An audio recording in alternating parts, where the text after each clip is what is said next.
1.5 KG. তো বেশ বড় বড় সাইজ মাছের বাজার। এখন মা রান্না করবে, দিদি বলেছে।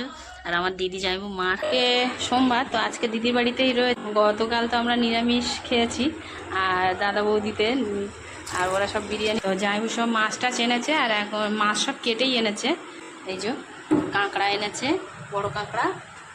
আর এদিকে আছে চিংড়ি মাছ, দেখি বাগদা চিংড়ি আর চিংড়ি একসঙ্গে আছে।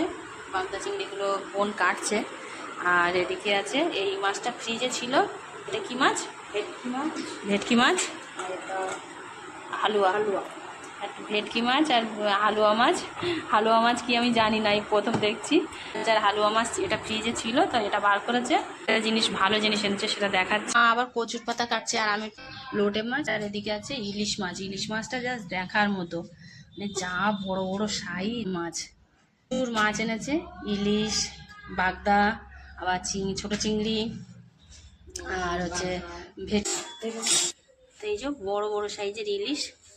অনেকটাই নিয়ে এসছে ইলিশ মাছ, বলো দেখো 1 কেজি নিয়ে আসছে। 1.5 কেজি হলো বাজার, প্রচুর মাছের বাজার। এখন মা রান্না করবে, দিদি বলেছে। আর আমার দিদি যাইবো, মার হাতের রান্নাটা বেশি পছন্দ করে, তো মা রান্না করবে এখন।